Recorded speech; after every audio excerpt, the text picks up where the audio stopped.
Bienvenidos, bienvenidas a un programa más de Primer Plano. En este bloque vamos a tratar el cierre de campaña, de pre-campaña de Claudia Sheinbaum.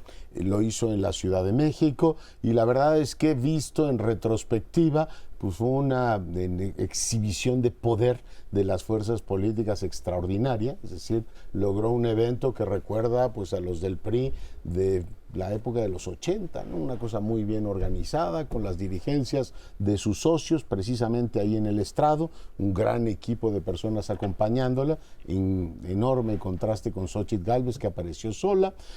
Aparecieron también algunas figuras muy comentadas, quizá la más de todas ellas fue Marcelo Ebrard, que estuvo ahí arropando también a Claudia Sheinbaum, en fin, todo el aparato, la unidad, y pues tiene ella elementos para decir que su precampaña fue exitosa. Dice, en el peor escenario estoy llegando con 20 puntos de ventaja sobre Xóchitl. Hoy se publica una encuesta en El Economista de Mitofsky que da 30 puntos de distancia nuevamente. Consecuencia, parece que tiene pues una precampaña muy exitosa en lo que tiene que ver con el ordenamiento de las fuerzas internas, después de las rupturas o posibles rupturas que hubo en el proceso de selección de candidatos. Queda fortalecida internamente y con sus socios del Verde Ecologista y del PT. Su gran tema sigue siendo cuál va a ser el papel del presidente en esta campaña. Ahora tiene un periodo de precampaña, intercampaña, en el cual tendrá que ser mucho más comedida en su discurso. No quiere decir que no diga nada, pero el presidente ya anunció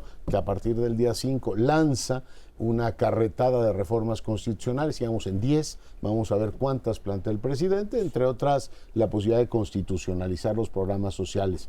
Para el gusto de muchos observadores, yo entre ellos, el presidente lo que está haciendo es montándose literalmente en la campaña con esas propuestas que Claudia Sheinbaum tendrá que o endosar, que supongo que es lo que va a ocurrir, o tratar de tomar una distancia analítica diciendo lo que yo propongo es esto, independientemente de lo que proponga mi predecesor. Lo dejo ahí.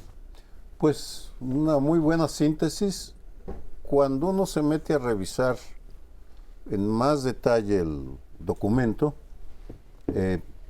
y comparar la atención que se da a diferentes temas, llama la atención un hecho que menciono, o lo que más me llamó la atención, es que el tema que más preocupa a los mexicanos es la inseguridad. Y ella le dedicó solamente 108 palabras de 3,000 y tantas palabras. Fue excesivamente parca, y la tesis que sostuvo es muy bien lo que ha hecho el presidente, han bajado las cifras, muy bien lo que hice yo en la capital. A eso se redujo, sin abundar, por ejemplo, en temas más escabrosos, y me refiero a los 3 más importantes, que creo nos deben explicar las candidatas y el candidato. 1, las víctimas. ¿Cómo van a atender a las víctimas que están protestando justificadamente por la indiferencia que están recibiendo de Andrés Manuel López Obrador? 2, los militares. ¿Cuál va a ser su estrategia frente a unos militares que han acumulado presupuestos, sobre todo el ejército? Hay una disparidad entre lo que recibe se ha disparado enormemente el ejército frente a la marina.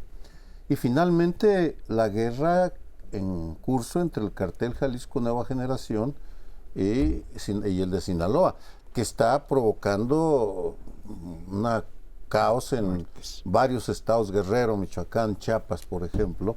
En ese sentido, pues creo que demasiada parquedad, cuando lo que ojalá nos dé pronto, seguramente lo hará, es un programa de cómo va a enfrentar la principal preocupación de los mexicanos. No estoy diciendo que algún tema marginal, sino lo mayor es a lo que ella le dedicó menos tiempo. Luego ya hablaremos sobre Xóchitl Gálvez, que le dedicó la mitad de su discurso. Exactamente, conté las palabras de ambas. Pues a mí me gustaría comentar un aspecto más bien teórico relacionado con la cultura política. Tanto el presidente López Obrador, que fue un priista destacado en su estado, presidente del PRI, como Claudia, en este momento, como Claudia Sheinbaum, se montan en una cultura política súbdita. Desafortunadamente, una parte muy importante de la población sigue teniendo una cultura súbdita, providencialista. Todo lo que nos dé el señor presidente es lo que podemos atender y es con lo que vamos a rescatar nuestras invalideces, nuestra pobreza, nuestras dificultades. Y entonces, en eso, están como garantizando el voto duro que tiene Morena y sus aliados. Porque todos los que votan por esta opción, que es la de ahora Claudia Sheinbaum, pues van a confirmar su voto por ella. Esto es algo que ni siquiera he entendido, aunque en el próximo bloque lo trataremos, bien todo el frente, y particularmente Xóchitl, pero eso lo dejo para cuando llegue el asunto Xóchitl. Pero hay que entenderlo, ¿dónde está el voto duro? El voto que se ve duro, que no es vulnerado por la campaña de los contrarios. La campaña de los contrarios ha resultado bastante débil en relación con estas encuestas que está citando. El 20% ya es una diferencia muy grande, pero está confirmada también la duda de si no será más, al 30%. Esto es lo que me gustaría comentar. Yo empiezo con una pregunta. ¿Qué tanto le puede afectar a la campaña de Sheinbaum, de Claudia, que en general va bien, en todas las encuestas está arriba? Yo siempre he puesto la reserva a las encuestas. Las encuestas sí te pueden decir algo, pero es un indicador de muchos. De hecho, les adelanto mi próximo artículo en el miércoles, en donde pongo ejemplos de en las otras elecciones se pudo saber cómo iba a ser el resultado durante tiempo, desde hace mucho tiempo, desde tiempo atrás, sin tomar en cuenta las encuestas, incluso contradiciendo las encuestas. Lo he hablado con los encuestadores, ellos me dicen, sí, las encuestas es uno de varios indicadores que explican el resultado. Y dicen, efectivamente, cuando hay meses, las cosas pueden cambiar muchísimo. Pero bueno, yo la pregunta es, ¿qué tanto le puede afectar a Claudia el escándalo que está surgiendo estos días de los hijos de López Obrador? Salieron peor que los hijos de Martha Sagún y lo criticamos en su momento, pero aquí son contratos por aquí y por allá. ¿De dónde sale la información que está sacando, sobre todo Latinos? Por ahí leí que sale de Guacamaya, Lix, o sea, que los propios militares son los que han estado, o que los que estaban grabando a todo mundo, a la gente cercana de López Obrador, a sus hijos, que es donde se oyen ahí las grabaciones de cómo hacen sus arreglos, de cómo consiguen los contratos millonarios de los amigos de los hijos de López Obrador, a través de este personaje que está muy cerca y que es poco conocido, ni siquiera me acuerdo su nombre, pero ahí salen las grabaciones. Amílcar, ¿no? No sé, de algún lado está saliendo esa información. ¿Qué tanto le puede pegar a Claudia? Desde luego en el voto duro de Claudia, no. En el voto duro de Claudia, que es el mismo López Obrador, ahí no, ¿no? En medio, pues no estoy seguro, porque mucha gente simplemente no le está dando importancia a esa cuestión de la corrupción y la impunidad. Entonces puede que eso no le afecte o no demasiado a Claudia. Depende cómo lo use, ¿no? Porque elementos tienen para digamos, golpear. Pero regresando a Claudia y su campaña, logra articular internamente todos los factores. El tema de Marcelo era el que más dudas generaba. Y bueno, con algunas caras de circunstancia, estuvieron todos ahí apoyándola. Han logrado procesar las candidaturas a los gobiernos de una manera más o menos consensual. Se está atorando un poquito en las candidaturas a senadores y diputados, pero en términos generales la operación política para respaldarla es fuerte. Mi duda, insisto en ella, es, ya que esté en campaña, van a decir, bueno, ¿esto lo tutela López Obrador o es ella verdaderamente el artífice? Yo desde la época de Salinas de Gortari y Luis Donaldo Colosio no había visto un presidente que tuviera tal ánimo, a pesar de que su candidata o la precandidata, o ya es candidata y le dieron el certificado de haber ganado el proceso interno del pleito, digamos la competencia de ella contra ella misma. de que tuvieran este ánimo de opacar la campaña. O sea, en realidad, el presidente lo que nos está anunciando es, a partir del 5 de febrero yo me monto en las reformas constitucionales y la campaña y el programa lo voy a hacer yo. Y me pregunto dónde queda, pues, propiamente la candidata y la campaña. Esa es mi duda principal.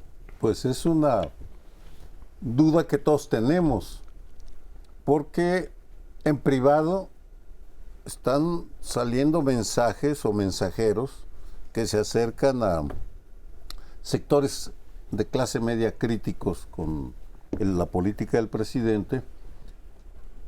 Al parecer, aunque no lo sé tan bien de primera mano como también con los empresarios, pero al parecer es este mensaje de que yo voy a ser diferente, aun cuando no aclara el momento en el que se dará esa diferenciación, si será durante la campaña, después de la campaña, la toma de posesión o posteriormente, suponiendo que sí quiera diferenciarse, porque la pregunta, ahí la duda es hasta qué punto se quiere diferenciar, hasta qué punto es real o más bien se trata de apaciguar a los inconformes. Es que hay una contradicción interesante. Yo leo a muchos de los ideólogos, defensores, aplaudidores de López Obrador, que lo defendieron con todo, que en fin, le justificaron todo.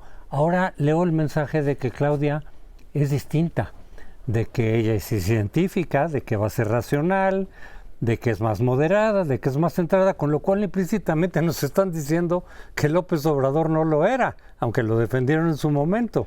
Y ahora te dicen, no, pero Claudia, ella sí le da importancia a la ciencia. Ella sí... ¿Pero lo dices por Volpi o por quién? Muchísima gente. El sábado Volpi es el presidente. No, pero lo digo por muchos. Claudia va a ¿Puedes ser dar algunos diferente. nombres adicionales? Yo tengo uno, Viridiana Ríos. Sí, por y ejemplo. Sabina, bueno, en fin. Bueno, Sabina, sí, tienes razón. Yo he leído a mucha gente de la que defendía a López Obrador, defendiendo en ese sentido. Viridiana efectivamente lo ha hecho mucho, pero defendiendo diciendo, ella va a ser distinta, y pumba, le dan virtudes que no tiene López Obrador. Entonces, es decir, estás reconociendo que López Obrador tomaba las decisiones irracionalmente, sin conocimiento, radical. Noto esa contradicción. Bueno, yo creo que existe una regla que se ha cumplido, digamos, desde el sexenio de Cárdenas en adelante, que es la ruptura con los emisarios del pasado, como la bautizó el presidente Echeverría cuando entró en conflicto o en crítica a Díaz Ordaz y lo manda a España como embajador. Y todos los presidentes que siguen a uno que los designó se convierten, incluso provocan actos terribles como el de Colosio para liquidar a una persona que ya mostraba que iba a romper con el presidente.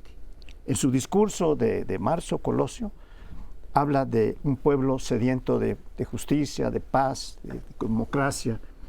Y esto, pues, lo lleva a la muerte. Creo, ese es mi análisis, no lo sé. Pero todos los presidentes, de alguna manera, ¿por qué razón tienen que romper? Porque van a gobernar en una realidad distinta de la que gobernó el anterior. Y hay que atender a las condiciones de la nueva circunstancia. Los factores nacionales e internacionales que van a operar, conforme a ellos tiene que operar.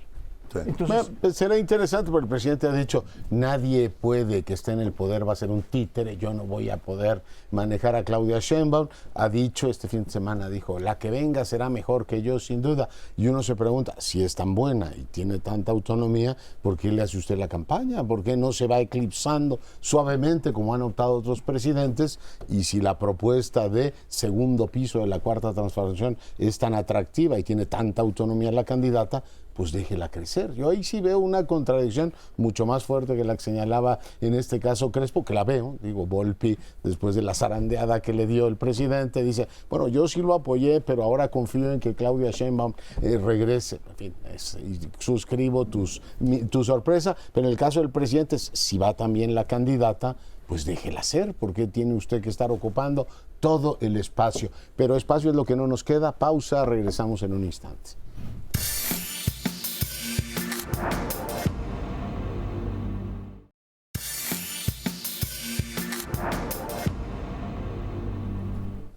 Desde la semana pasada yo no estuve aquí, pero mis compañeros ya hablaron de cómo le había ido a Claudia en su cierre de campaña aquí en la capital. Después tuvo otro por ahí, pero en fin, el que contó fue el de aquí. Y, a Xóchitl. A Xóchitl. El cierre de campaña. Perdón, a Xóchitl. Desde luego, y he visto a muchos de quienes criticaron en su momento a Xóchitl de que la campaña pues ya se había borrado, que se había caído, de que estaba desdibujada. Yo lo que dije al respecto es lo siguiente. Cuando Xóchitl ya fue nombrada, desde luego atrajo mucha atención, subió mucho porque la gente la apoyó. Después de eso se vino para abajo. Yo decía, es algo natural. ¿Por qué? Porque ella no sabía que iba a ser candidata, no tiene nada preparado. Tiene que elaborar su equipo de campaña y escogerlo. Tiene que desarrollar una estrategia, una narrativa. En cambio, Claudia lleva 2 años de campaña. Xóchitl apenas está viendo eso. Ahora, eso no implicaba que necesariamente fuera a resurgir. Y de hecho, también yo he dicho y he visto, porque estoy en contacto con algunas de las gentes que están en la campaña, yo no estoy para nada en contacto con Xóchitl, no soy parte, digamos, del equipo cercano de Xóchitl, pero sí conozco a mucha de la gente que está cercana a ella de alguna manera, y sí he visto, a pesar de que mucha gente vio en este cierre de campaña un resurgimiento de ya un discurso más claro, sí es cierto, pero yo lo que he podido percibir es que sí hay cierto descontrol, o lo hubo en estos meses, cierta desorganización dentro del equipo. Hay mucha gente que dice, pues es que no me hace caso a mí, le hace caso a fulano, y creo que le aconsejan mal. Y yo siento que Xóchitl ha estado, no sé si ya cambió, pero en estos últimos meses, como confundida entre tantos puntos de vista que le dan, porque las campañas tienen muchas estrategias, desde luego, muchas posibilidades. Yo ya le he visto como a quién le hago caso. No sé si eso se resolvió ya en su cierre. Vamos a verlo. Cuando vas perdiendo 60-30, yo creo que ya podría despertar. Yo creo que no cierra tan mal su precampaña. Tiene, digamos, 3 elementos positivos. Uno, el discurso ese fue muy bien comentado, fue más conceptuoso y se le vio como con el ánimo que mostró en agosto. El segundo, su coalición logró parar el proyecto de Samuel, que podía ser potencialmente muy dañino. Lograron el PRI y el PAN evitar que Samuel García fuera candidato, con lo cual neutralizaron la posibilidad de que el voto opositor se dispersara.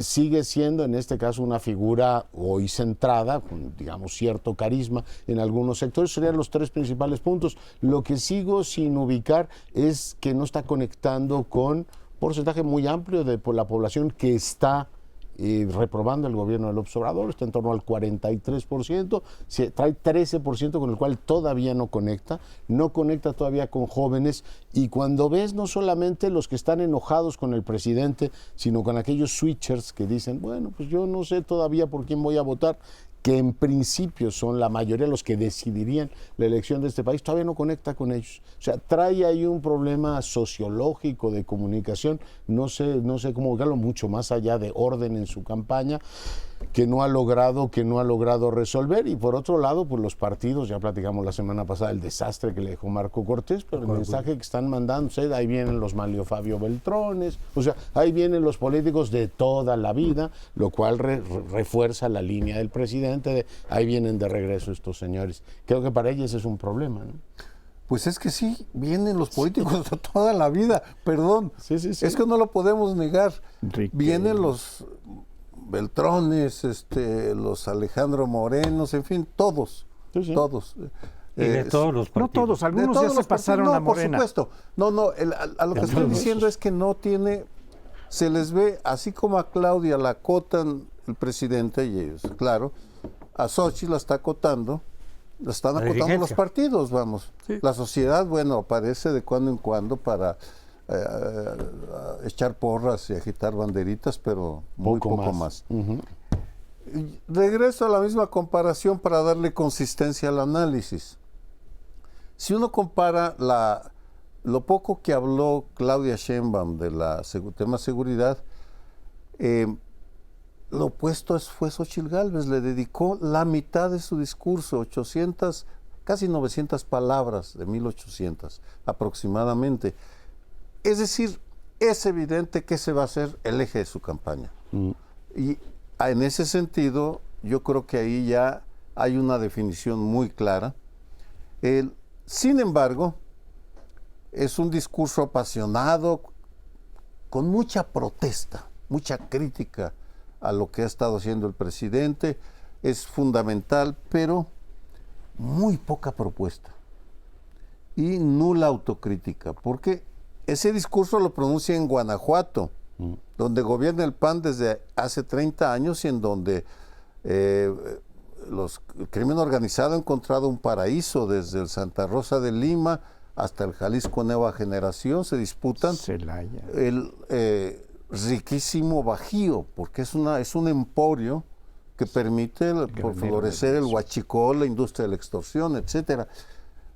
Y vaya, elogia al gobierno panista, pero que no se da cuenta que hay una franja pequeña, minoritaria, incómoda, molesta, que estamos escudriñando lo que dicen todos.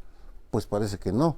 Y en ese sentido, pues todavía le falta afinar su programa para que realmente se defina, porque si va a seguir criticando a López Obrador y echando el incienso a Alejandro Moreno y Marco Cortés, pues entonces no vamos a ir demasiado lejos. Bueno, yo quisiera hacer un pequeño matiz a lo que dijeron Leonardo Curcio y Sergio Aguayo, en el sentido de que los viejos políticos, los de siempre, se han pasado ya a un lado. No, se fueron a los dos lados.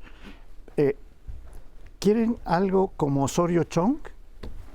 ¿Como Erubiel Ávila? ¿Como Ramírez Marín? Fue jefe del PRI por mucho tiempo en Yucatán. Bueno, se han pasado A Morena. pues a Morena por distintas vías. Unos yéndose al PT, la mayor parte yéndose a donde tienen mayores reconsideraciones, que es al Verde, curiosamente. Por ese lado se están yendo con los aliados de Morena.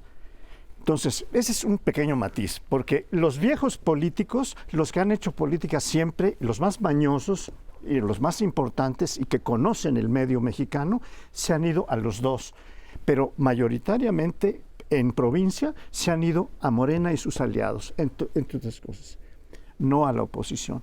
No, Me parece.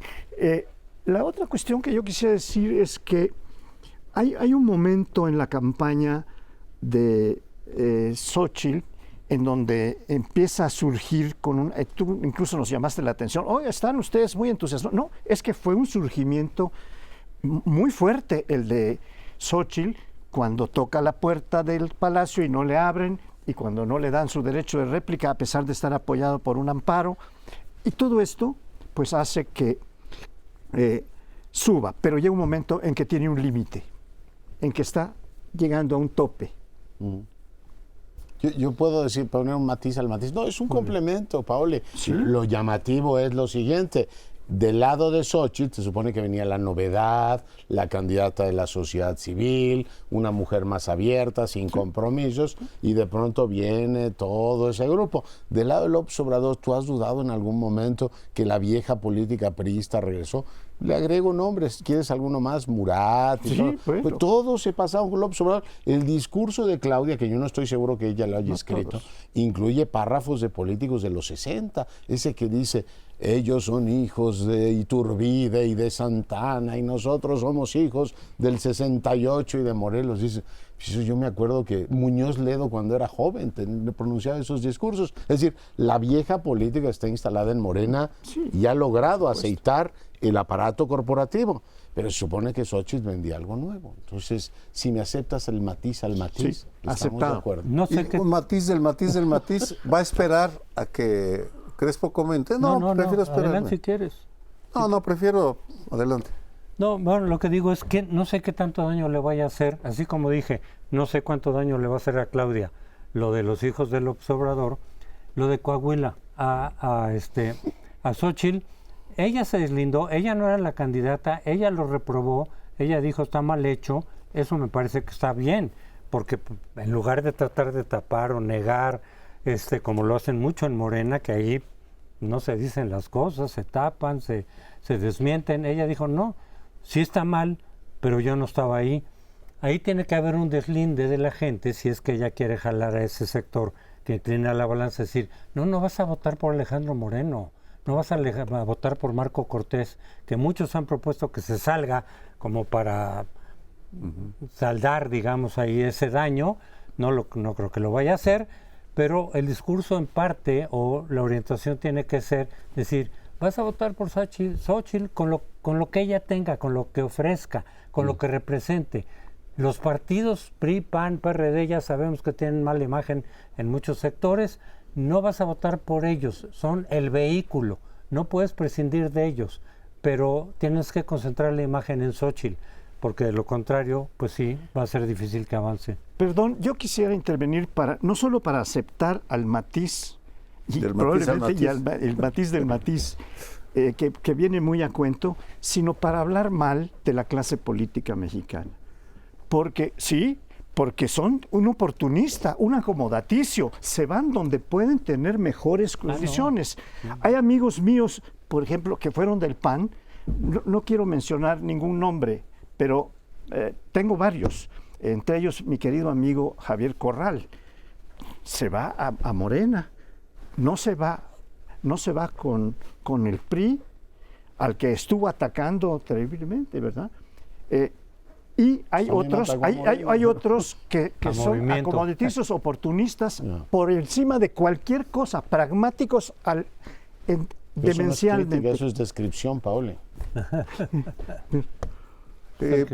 Bueno, el matiz que quería hacer va en el mismo sentido, aunque haciendo una comparación de una frase de las más afortunadas de la política mexicana, aquella de José Revueltas, cuando bautizó un libro, Un proletariado sin cabeza, para decir, el Partido Comunista Mexicano pues es una porquería, a eso se refería con Dioniso Encina, que era el líder, el equivalente de Fidel Velázquez en el comunismo mexicano.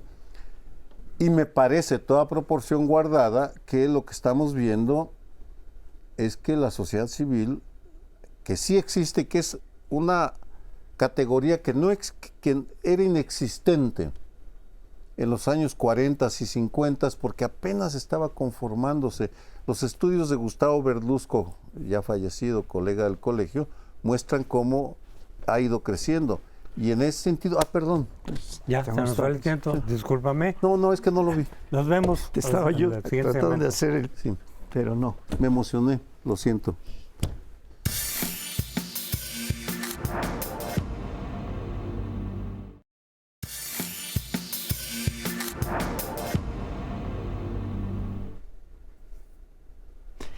Pues vamos a tratar la tercera candidatura, la de Movimiento Ciudadano.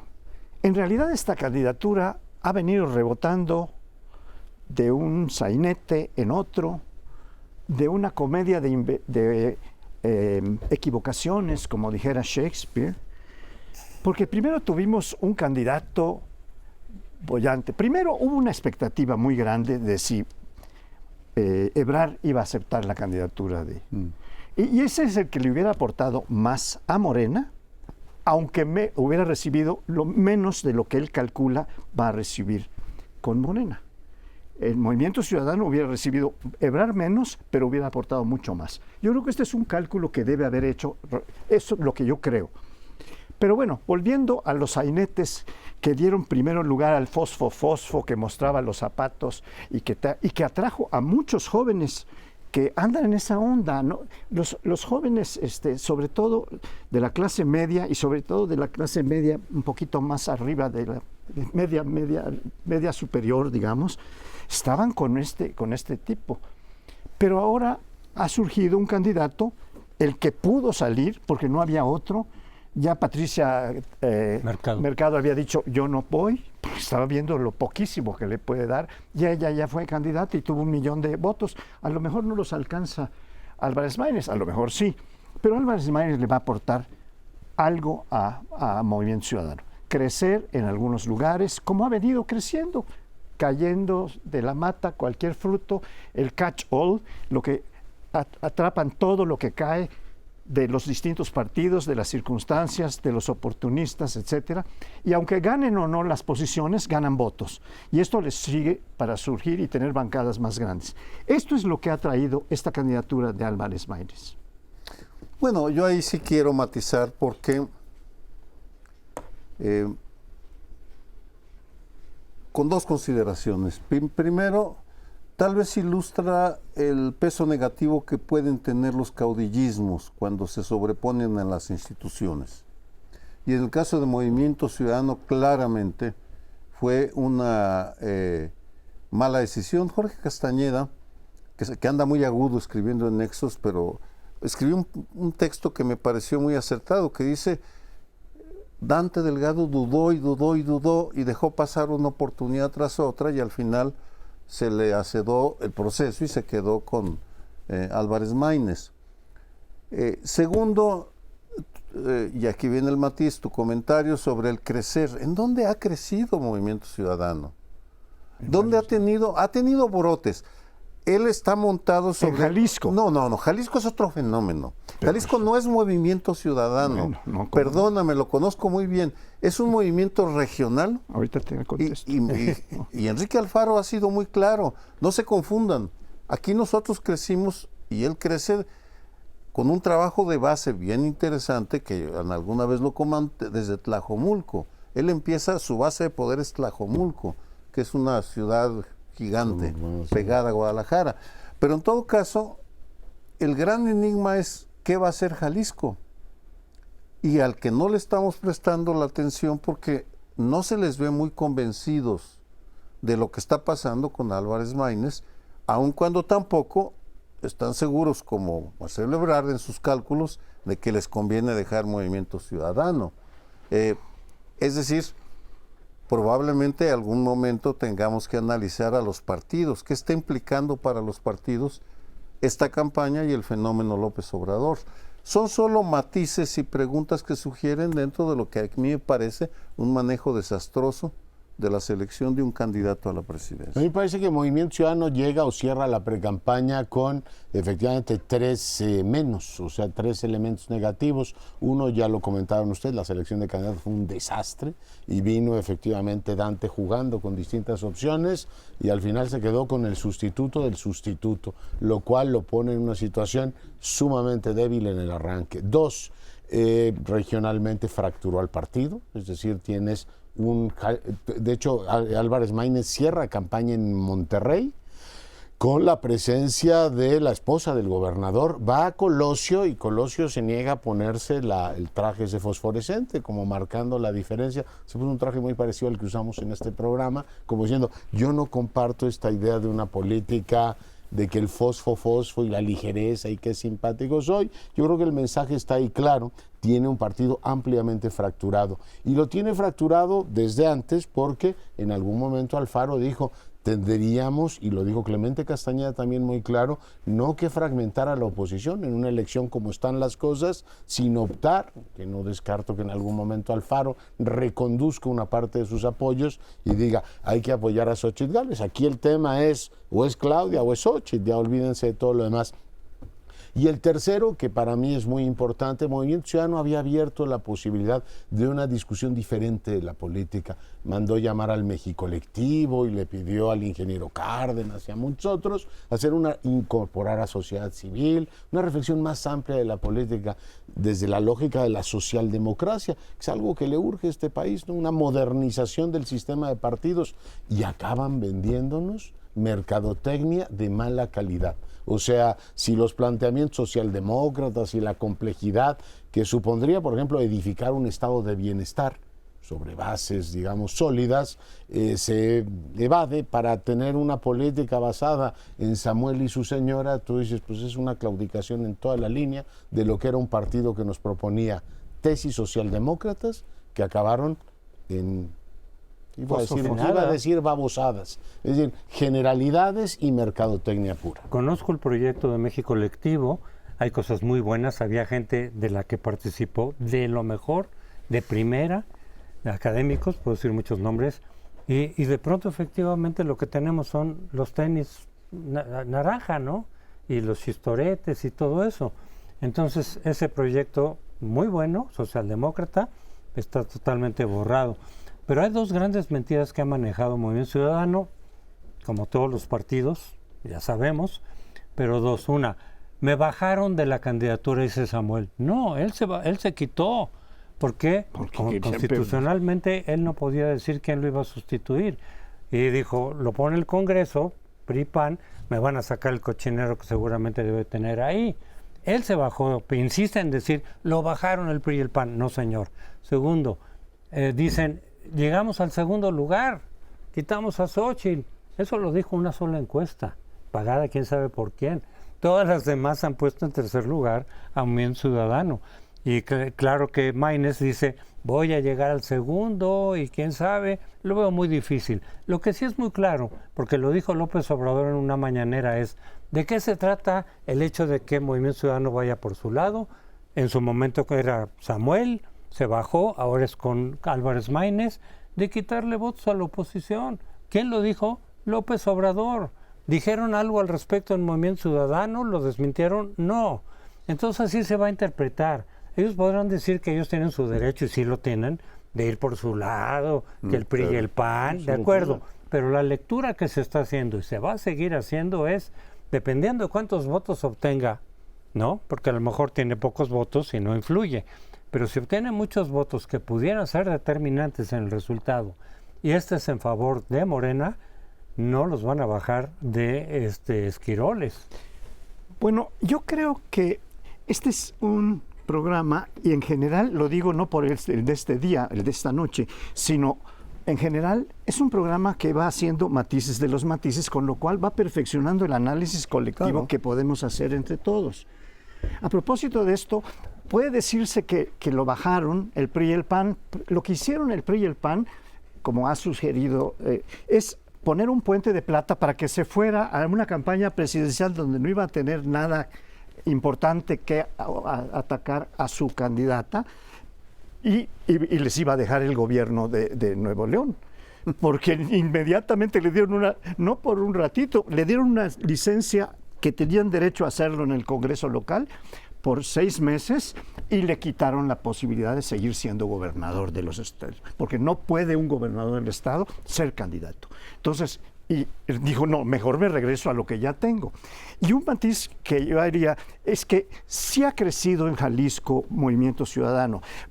Yo creo que tienes razón en parte, porque la posición, y con esto termino rápido, la posición de Alfaro ha sido muy clara en el sentido de considerar el apoyo a Xóchitl, pero hay muchos otros que dijeron no, vamos a mantener la unidad, y lograron, como Clemente Castañeda y otros, que se mantuviera la unidad. ¿Hasta cuándo? ¿Quién sabe? Se mantiene un interrogante. ¿Qué tan Movimiento Ciudadano es Alfaro? Mira, en la historia de México ha habido política nacional y ha habido política regional y local. Mencionar el caso del cardenismo en Michoacán.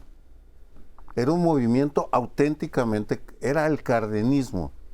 Tenía sus bases, su lógica, sus rituales. Jalisco no fue Movimiento Ciudadano, no fue como en el caso del EZLN, que llegan de Monterrey, un grupo guerrillero urbano, a crear las condiciones y crear las bases. Ahí fueron bases locales. Ese fue mi argumento. Sí. Encabezadas por Enrique Alfaro, que basó su estrategia en convocar a jóvenes muy bien formados. Él mismo es egresado del Colegio de México, maestría en desarrollo urbano, y arma una política pensada en las clases medias urbanas. Y es a partir de esa base que se construye el movimiento de Alfaro, que luego se une a Movimiento Ciudadano. Pero han sido muy cuidadosos de mantener su identidad regional. A eso, ese era mi argumento, Sí, nada más. yo lo único que quería decir para concluir, porque tenemos que cerrar este bloque, es que se ha crecido en Nuevo León y que se ha crecido en Campeche, donde tiene la alcaldía, y en otros lugares que sería largo exponer. Pero bueno, estamos llegando al final de este bloque, desafortunadamente, porque tendríamos, estoy seguro, matices de los matices cada uno, porque esto es el análisis político que vamos haciendo. A veces nos inspiran alguna expresión, decir otra cosa para completar el asunto, y creo que con esto ha quedado bastante claro qué significa Movimiento Ciudadano en Jalisco y Movimiento Ciudadano en el nivel nacional, Sí, que se presenta muy poco. Nos vamos a otro bloque.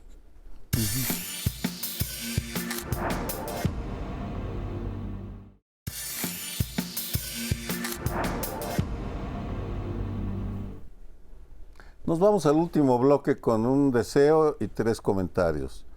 El deseo es que ojalá le dediquemos cada semana un bloque a las elecciones de Estados Unidos, porque son fundamentales para la humanidad. Dicho esto, Trump está de plácemes. Ganó en Iowa los caucus. Ayer renunció su principal adversario, Ron DeSantis, el gobernador de Florida, y solo le queda frente a él una mujer de origen indígena, a la cual está menospreciando, diciéndole cerebro de pájaro, bird brain, y parece que va incontenible para ser el candidato republicano. Falta ver qué pasa el día de mañana en New Hampshire y falta ver qué pasa en Carolina del Sur, pero es otra historia.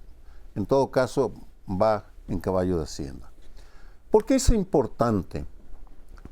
Porque así como la independencia de Estados Unidos en el siglo XVIII inicia una oleada de revoluciones liberales en todo el mundo, que es continuada por la Revolución Francesa y todo lo que ya sabemos, de la misma manera la reelección de Trump, o más bien, si gana este año, en noviembre, va a significar una victoria enorme del populismo, de los populismos de derecha en el mundo. Es una batalla que puede representar un cambio de equilibrios mundiales, y a México le viene bastante mal, por cierto, por el tema migratorio, cierre de fronteras, el muro de Gaza, así de fácil, vamos, porque están hartos los estadounidenses de las caravanas que estamos viendo. Un último comentario. España es un ejemplo opuesto de cómo la socialdemocracia logró frenar a la derecha con política, con sentido común, con una propuesta sensata, y inevitable pensar en el fosfo y en el desplome de la socialdemocracia de Movimiento Ciudadano. Qué lamentable. Cuando lo que necesitamos es una batalla en Estados Unidos y en el mundo de 2 grandes visiones de la historia. Yeah. Oye, yo me uno a esto de que dediquemos por lo menos este año un bloque al tema americano. Muy interesante ver cómo se está dando el proceso, ya lo decías tú, baja DeSantis y ahora tienen a la ex embajadora de Naciones Unidas como única competidora. Supongo que le van a rogar que se quede hasta el supermartes por aquello de que tenga todavía, si no va a ser como una precampaña mexicana, ¿no? Que sea una competidora contra ella misma. Hay rounds de sombras. Trump dirá, oiga, pónganme una por lo menos para pelearme a gusto. Pero claramente se perfila y es una mala noticia. Escribía Graham Allison un artículo muy sugerente estos días diciendo ya se está rehaciendo la geopolítica mundial. Putin está esperando que llegue Trump y va a decir, oiga, aquí vamos a alargar el conflicto en Ucrania y cuando llegue el señor ya me entenderé con él. Los chinos ven con inquietud cómo la promesa de un mundo profundamente proteccionista está proponiendo, véanlo en su página de campaña, y el señor sí cumple lo que dice, un arancel de 10% a todos los que comercian con los Estados Unidos, con lo cual existe la posibilidad de bloquear el comercio mundial. Y a México, como decía Sergio, nos va a ir mal en una circunstancia y en la otra también, porque Trump tiene, por un lado, esta imagen profundamente misógina de la vida, y va a tener a una señora en Palacio Nacional. No sé si se apellida Gálvez o se apellida Sheinbaum, va a decir, la debilidad de México ahora se acentúa porque tiene una mujer. Segundo factor, seguimos apareciendo en todas las encuestas, particularmente en la lógica republicana, como un país complicado que les genera problemas, y a Biden, que es nuestro principal aliado, lo están acusando cada vez más de ser profundamente débil con México en los temas migratorios y en los de fentanilo, con lo cual el público en los Estados Unidos está pidiendo músculo con México. Y el tema de los aranceles, no creo que vuelva sobre el TEMEC, porque finalmente él es autor del TEMEC, pero les recuerdo que firmamos la cláusula esta sunset, en donde el TEMEC puede ser revisado cada cierto periodo y decir, ¿por qué a México no le ponemos un arancel del 10%? Y ya se lo propuso a López Obrador. Él dice que lo dobló, ¿no? Dice Trump. No sé cómo se comporte con la presidencia, pero en fin, en cualquier caso ahí están los riesgos. Bueno, a mí lo que me preocupa más de este asunto es qué pasa si Trump es el próximo presidente, lo cual es altamente probable a juzgar por los datos que tenemos hasta ahora. Si decimos algo así como que Milei es el Trump de Argentina, ¿qué será para nuestra próxima presidenta, que indudablemente va a ser una de las dos mujeres? Pues va a ser una dificultad mayúscula, como ya empezabas a plantear. Mayúscula porque puede dar al traste con el nearshoring, por ejemplo, o con algunas transacciones o muchas transacciones que se podían hacer aprovechando la cercanía con los Estados Unidos. Segundo, porque vamos a tener no solo un bloqueo poniendo muros y poniendo aranceles, sino también teniendo un ataque, porque ya como lo insinuabas, Leonardo, Trump es misógino. Tal vez no lo llegue a decir así, una presidenta que tiene de pájaro, como está diciendo de la señora Haley, sí, pero lo va a decir de otras maneras. Hay muchas maneras de hablar. Lo puede decir gestualmente, lo puede hacer con sugerencias, con sarcasmo. Esto solo se le puede ocurrir a una mujer. No me la bajó de... Pues sí. Bueno, eso es lo que quiero decir, que lo que me preocupa es esto. Y por eso hay que reforzar hasta donde se pueda la candidatura de Biden. Y sobre todo hay que confirmar tan pronto como se pueda la candidatura de la vicepresidenta Kamala Harris.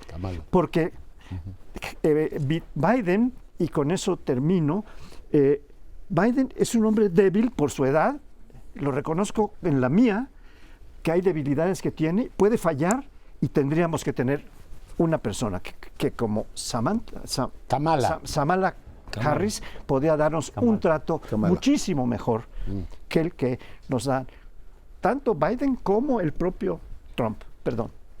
Yo creo que el hecho de que Trump pueda ser muy probablemente el candidato republicano y eventualmente ganar, refleja muchas limitaciones de la democracia norteamericana, la más antigua, como democracia moderna. ¿Por qué? Porque después del fascismo y el nazismo alemán, que llegaron al poder dos personas que desde antes, actuando en una democracia, porque había democracia en los dos países, incipientes, pero estaban, ellos decían estar en contra de la democracia y actuar en contra de la democracia. Acuérdense del golpe de Hitler de 23, ¿no? Y sin embargo les permitieron llegar por vías democráticas, a raíz de lo cual en muchos países, no en todos, pusieron en la Constitución a alguien que claramente hable en contra de la democracia o que intente un golpe de Estado, no puede competir por la democracia. Venezuela no era uno de esos países. Otros países latinoamericanos sí tienen esa cláusula. Venezuela no. Entonces llegó un golpista. Pero en Estados Unidos, pues Trump intentó parar la elección, el resultado. En el Capitolio, se ha hablado mucho de ello, y ha sido acusado, además de muchas otras cosas, mucha corrupción y demás. Ha salido bien, pero se sabe que ha hecho cosas que van en contra, digamos, del espíritu y de la práctica democrática, y sin embargo, puede ser candidato y puede volver a ser presidente. Es una limitación, ya sé, la democracia no es perfecta, pero hay unas un poco mejores que otras. Una reacción a la comparación con Milei que permite ilustrar la profundidad de lo que está pasando en Estados Unidos. Milei es insignificante en el Congreso argentino. Por tanto, podrá tener una retórica incendiaria, pero está limitado.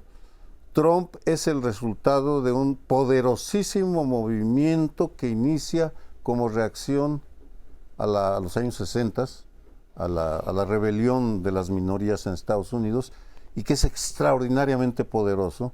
Y comentando lo que decías de la posible demanda, con una Suprema Corte con una mayoría conservadora con la cual sueña nuestro presidente. Es decir, difícilmente va a ser va a haber la fuerza. Controla la mayoría en la Cámara de Diputados, tiene la mitad del Senado, es minoría, pero por uno. Entonces, realmente no tienen la fuerza.